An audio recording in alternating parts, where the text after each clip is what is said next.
Okay, today I'm going to remind you of the story we've all heard before about how Goanna Headland was formed.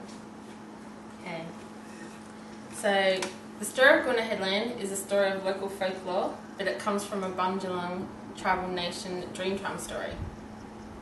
Okay, so to understand the story of how Goanna Headland was formed, I need to tell you a little bit about the Dreamtime.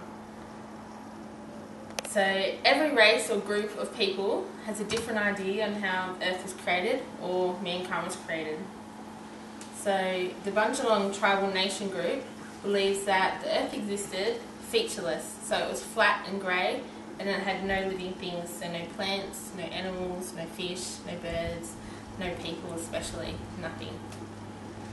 So while the Earth existed like that, flat, grey and featureless, came the Dreamtime. Now the Dreamtime was a time when great spirits or beings awoke that had been asleep since the beginning of time. They'd been sleeping in the land and they woke and roamed the land. They looked for food, they dug for water, they held ceremonies. Because of their size, because of their greatness, they made features in the land with their movements.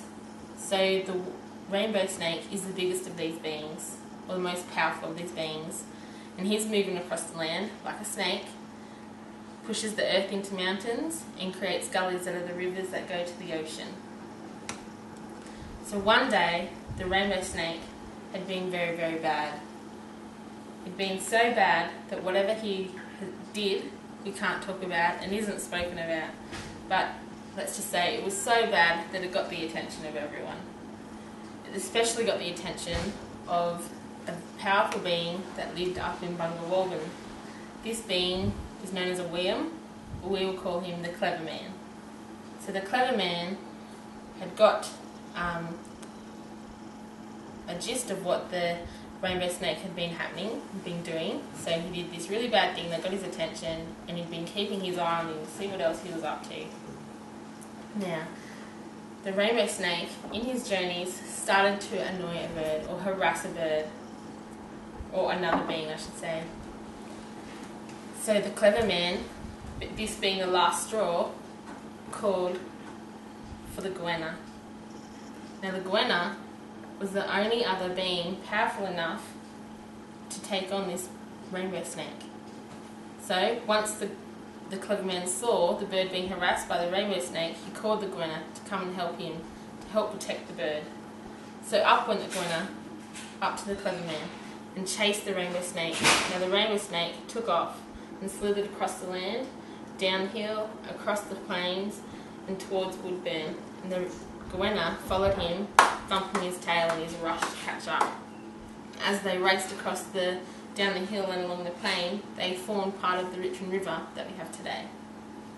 Okay, once the snake got to Woodburn, it thought it'd head towards Evans Head. So it started off down towards Evans Head from Woodburn, and the Goanna chasing after him, his tail thumping.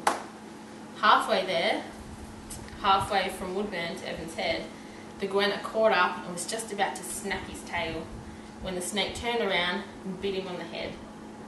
Now most snakes are poisonous, and the rainbow snake's no exception. So the Goanna was starting to feel the snake's poison, starting to feel the effects, and he knew that in order to survive this snake bite, he would have to go find some special herbs to counteract its effects and to heal and to take a bit of time off away from this confrontation. So off he went. He left the confrontation with the rainbow snake in order to go find these herbs and to heal and save himself.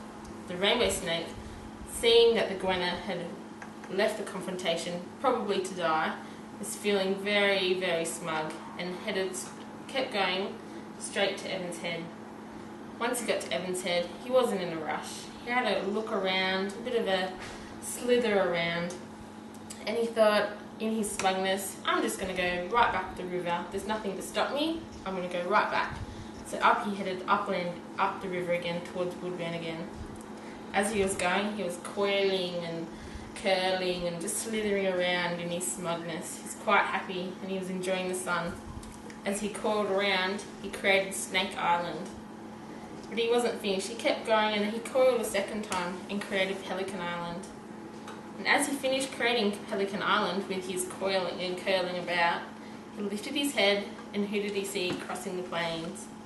He saw the Goanna headed towards him, healed from his snake bite. So, in a panic, the snake turned around and headed towards the coast again. He hit the coast and didn't stop.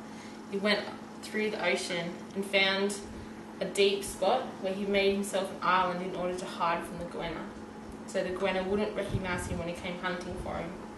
So the Goanna, still after the snake, went down the river and hit the coast himself. Now he couldn't see the rainbow snake, but he could sense his presence.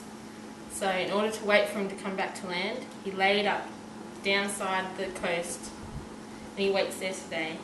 His head and shoulders and front legs are what forms Goanna Headland. His tummy and chest are Chinaman's Beach, and his thumping tail is Snapper Rock.